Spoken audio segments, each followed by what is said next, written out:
guys, welcome back to my vlog. So, mag-unboxing po tayo. So, ito po yung second floor namin. Papakita ko po sa inyo yung mga, yung mga plants ng mami ko. So, dito sa baba, ginagawa po yan sa baba. So, diba na?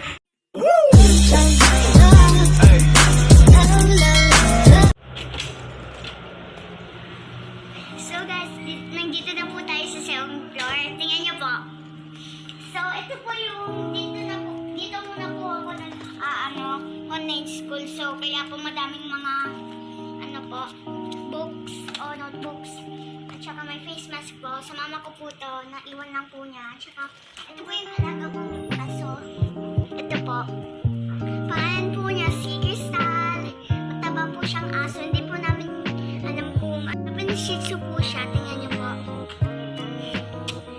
So, hindi pa namin alam kung kailan birthday niya. Tapos, sabi daw ng mga parents ko, po siya, October, yung dumala siya dito. Pero parang pinanganak siya, August. So, ito na po siya. Ang cute po niya, baby pa lang siya.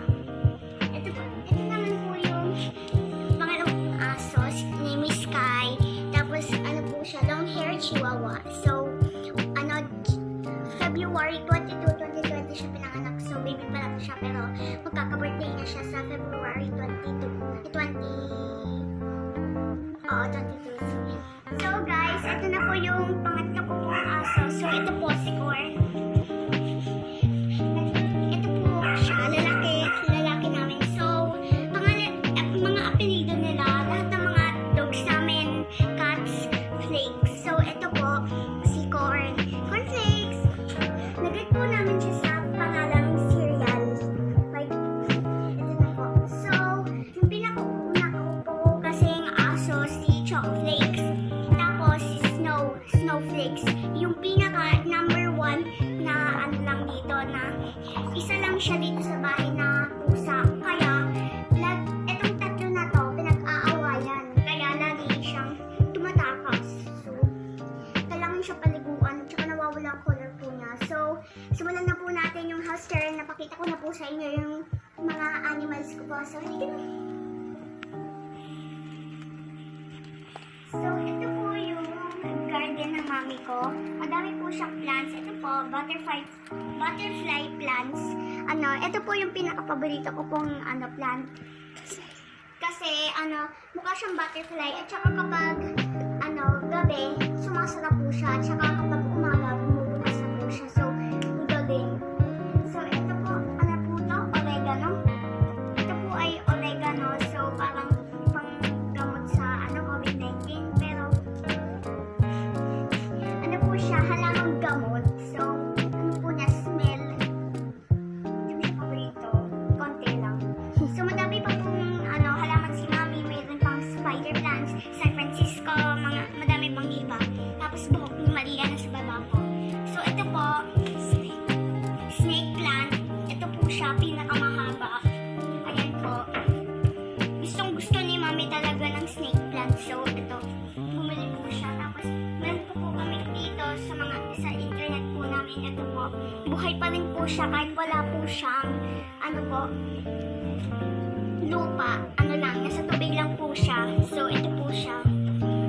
Tingnan niyo po yung po niya. Saka, syempre, meron din po sa TV. Ito po yung malaki. Hindi ko po alam kung ano pangalan nito. Pero, parang matagal na to sa amin. So, ito po, meron po sa amin.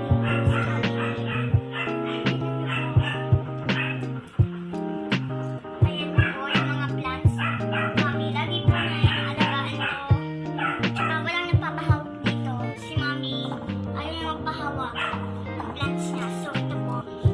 May mga bato-bato po yan. Tapos, ito na po yung garden. Sorry po kung maingay yung aso. Hindi ko alam, may pagdadaan po siya. So, ito po. Ito po yung unang binili ni mami na plants. Ito po siya. Tapos, ito po, sobrang dati na namin plants na nilagay lang po namin sa second floor. So, ito po. So, guys, madalawa na naman snake plants dito si mami. Paborito talaga niya. Tapos,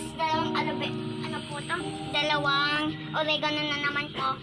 Po siya, nasa boba cup. At saka, meron kami pong baby cactus pa. Hindi po siya gaanong mahilig sa tubig. Wala pa po siyang spikes. Mag-grow pa lang po. Ang cute po talaga niya. Pwede po siya pang furniture. Saka madami pa po dito sa ito po. Ayan po, ang dami. So, nagbe-be-careful po kami talaga para hindi magalit yung mami ko kapag tsaka bawal po yan masira. So guys, mini-hoster ko lang po to kasi may over-renovation po kami sa baba. Ginagawa pa po yung baba. Tsaka ito po yung mga pictures namin. Ito po yung wedding. Pumunta po kami sa wedding. Tita Ison. Ayan po ako. Ito po yung nagbe-video. Tsaka ito po. Madami pa po. Ayun po ako yung baby ako. Ayun po ako nasa taas. Pinakataas po. At saka dito po kami humihiga. Wala kami ginagawa. Kasi sa Saturday pwede kami walang gawa. Pero sa Sunday, mayroon na po ako. Kaya hindi na po ako nakaka-vlog. Dahil meron po akong module na tatapusin. Ano po siya? 13, 14, 15 po yung gagawin ko po. So po yung mini-hoster po muna. Tsaka mamaya po, abangan ko po. Kasi may isa pa po akong vlog. What's in my mouth. Pero alam niyo na po na nagawa ko na po yun. Pero guys, po, uulitin po namin dahil hindi na po ako malaki. Pero yung yung dati ko pong vlog, maliit pa po ako. So guys, susubukan na naman po namin gumawa ng challenge, What's in my mouth challenge. So abangan niyo po yan. Bye guys!